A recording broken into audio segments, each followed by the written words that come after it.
G'day guys, it's Mark here and welcome to Iron Empire. In this episode we're not starting up one, but two bikes that have been sitting for years. First of all, we got a 1990 Harley-Davidson Sportster, followed by a 1989 YZ125.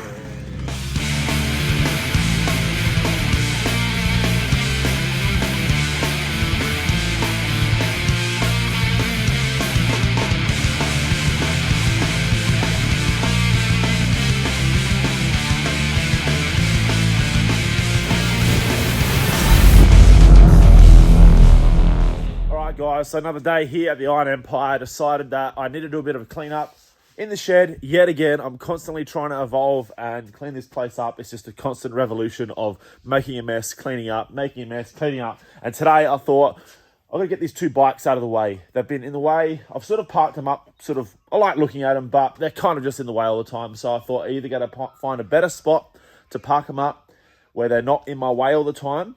But maybe before I do that, I need to bang them online to see if anyone actually wants these things. So first things first, I've got to fire both these things up to see if they still run, because both of them haven't run for years. So let's get stuck into that.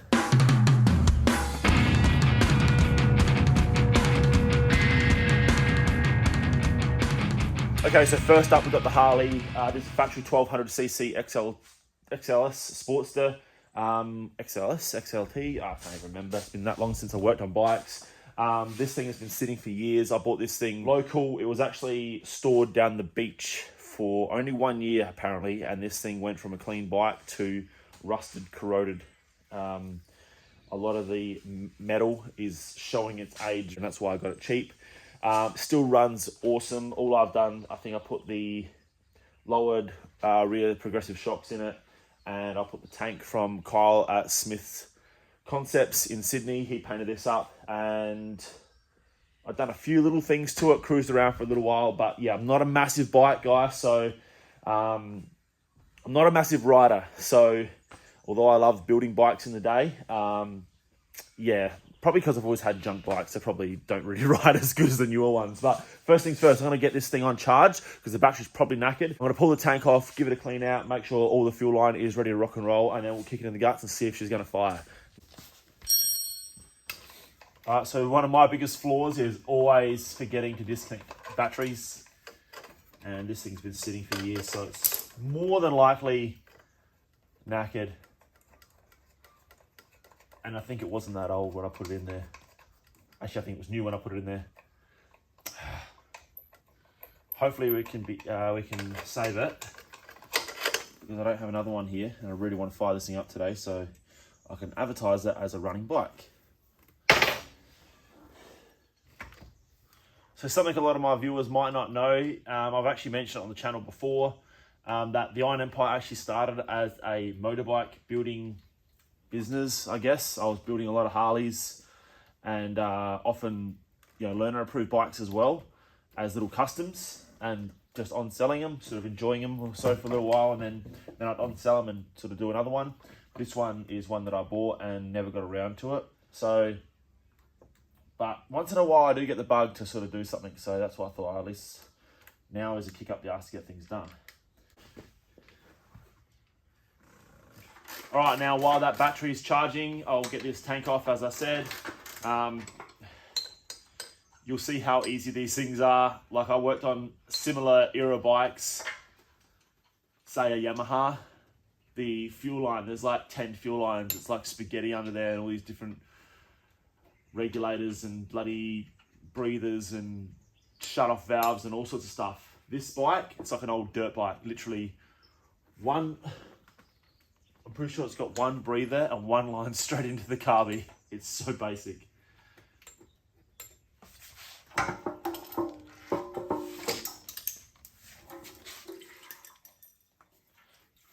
Simple as that.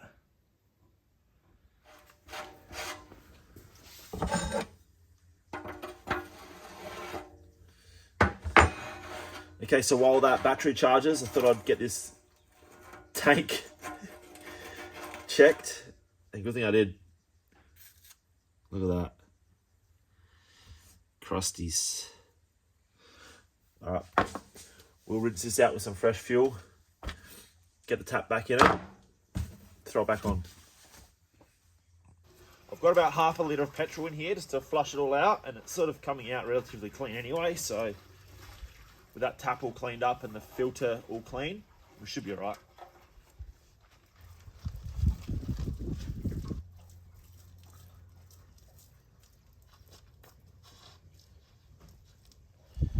How you do the weeding and work on your bike at the same time.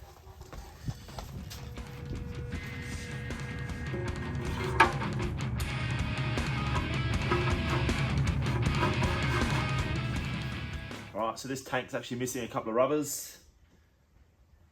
You can pretty much use like wiring grommets if you don't have the proper tank mounts. They work fine. This is actually a later model Sportster tank. They're a little bit more modern looking. The original Peanut tanks are a lot smaller with a flat bottom. They're probably a little bit more popular, I guess, with like custom bikes. People like the retro look. I kind of like the bigger one a little bit. It depends on the model and it depends on sort of the design and sort of style you're going for. And also a really common sort of mod that people do is a tank lift. It sort of tends to sort of, I don't know, sometimes it just gives that bike a little bit more of a rake look or something, I suppose. Sometimes it can actually make a Sportster look a little bit stumpy, and they're already a pretty short bike to start with, so just a little bit of a lift sometimes looks good. It's a bit probably hard to tell, but the side profile does look good, so I might make some little risers, just lift it up a couple of inches. See how we go.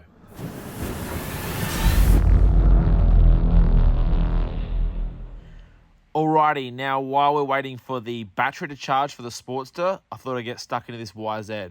It needs pretty much the same thing. We can rip the tank off, clean that out completely, run a new bit of fuel line to the carby, and see if we can kick it in the guts and fire it up. Let's see how we go.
Alright, we can't fire this thing up.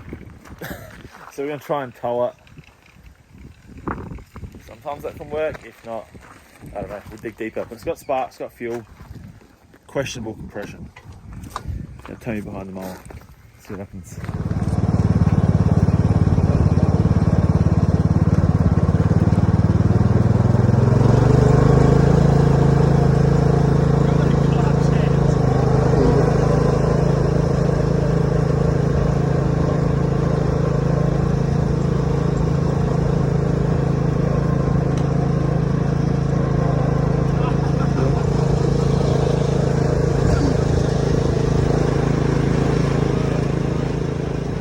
Tie it to the middle of the handlebars. Then I can't, if it starts, I can't let go. Oh, yeah.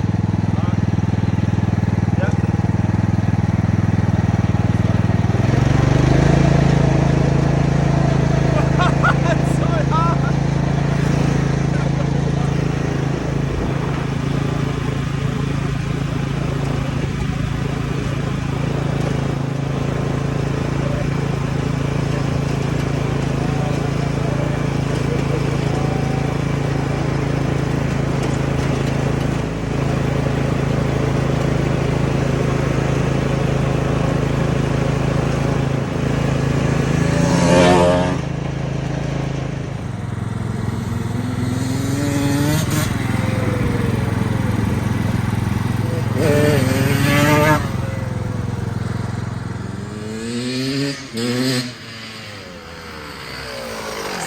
goes.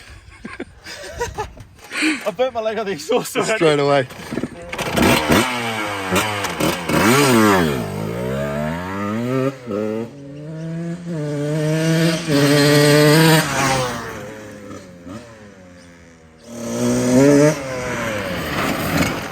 Alright? No. What? No. You can ride better than me.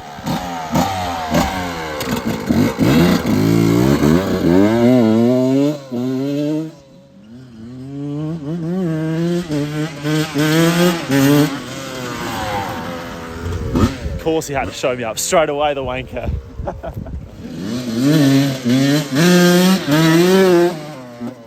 Wow, absolutely stoked. This thing has not ran in years. It took a little bit, but now it's going. She sounded mint.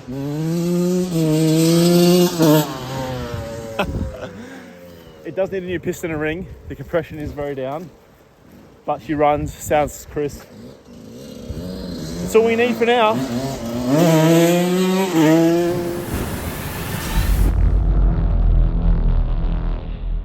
Right, stoked with that. One down, one to go. The battery is still taking forever, but we might just give it a crack anyway because I'm really keen to see if I can get 2 bikes running.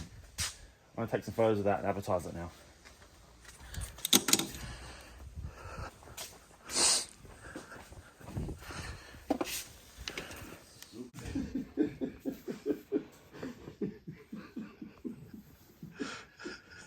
You right?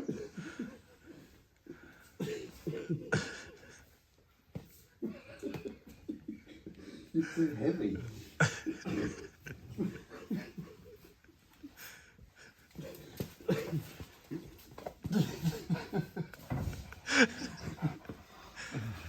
Remember when I called it Citrus Fresh? Citrus Fresh.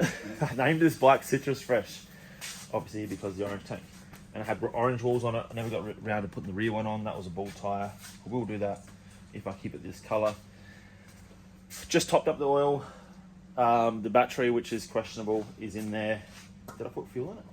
No. No fuel. I'm going to put some fuel in it and we're going to kick it in the guts. There you go. No. Off and on? Yeah, it's on. Alright, we've got a dodgy.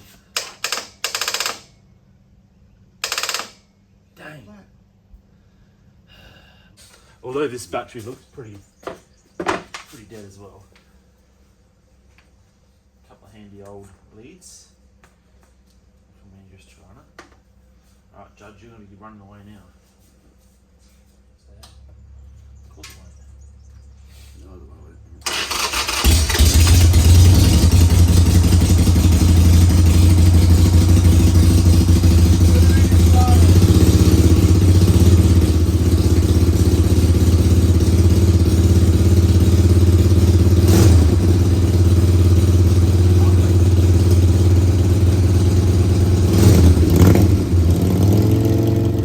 Hoping the brake just freaked. Oh, dude, my balls.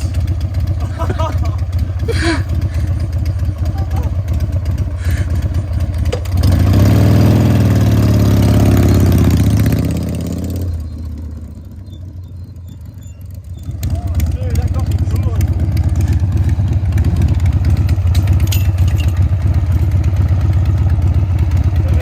Hit the ramp.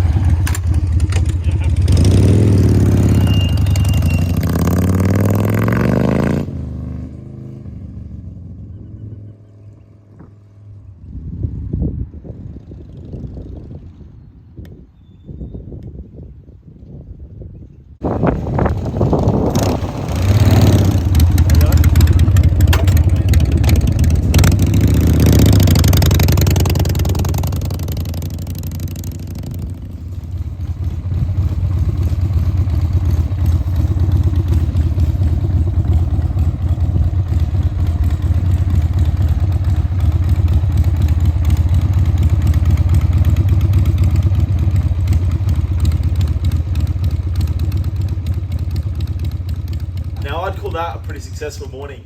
Now these were both runners when I parked them up, but when they've been off the road for so long, you never know if they're going to run. That thing's been at least 5 years, and this thing's been at least probably 2 or 3. That one is a prime candidate for a full resto. I know vintage motocross is a huge thing now, and early Harleys are still pretty desirable as well. I'd call this one the semi-early. Most people are riding late model stuff now, but a 90 model bike still has a few of the old school elements. So yeah, I've always liked the sporties. I've built heaps of them. And if neither of these bikes sell, I'll probably go ahead and do a little bit more work on both of them. So that one there, realistically, just needs a bit of cosmetic tidy up, and I need to put a piston and a ring in it. Although it does ride, it's a little bit doughy, so a new piston and a ring would make that thing a hell of a lot better. This thing just needs a hell of a lot of cosmetic tidy up. So it's got a bit of corrosion on all the chrome, and all the alloys sort of seen a bit of weather. So with the tidy up, this thing will come up really, really nice. How far I go depends on if they stick around or not. These things are both for sale right now. So if you are interested in either of these bikes, I'm probably looking at about 4K for that one and about 7K for this one. Hit me up in an email, mark@theironempire.com.au if you want to pick up either of these bikes. You've seen them, they both run. And before anyone jumps in the comments and ridicules me too hard, usually I would always wear a helmet. Anything beyond just a bit of a paddock ride, I'm all about the full face helmet, even on the Harley. I don't want to ruin this mug. All right, that's going to be it for this time around, guys. Please don't forget to like, comment, subscribe. Check out the online store, and I will see you all on an upcoming episode of The Iron Empire. Cheers, guys.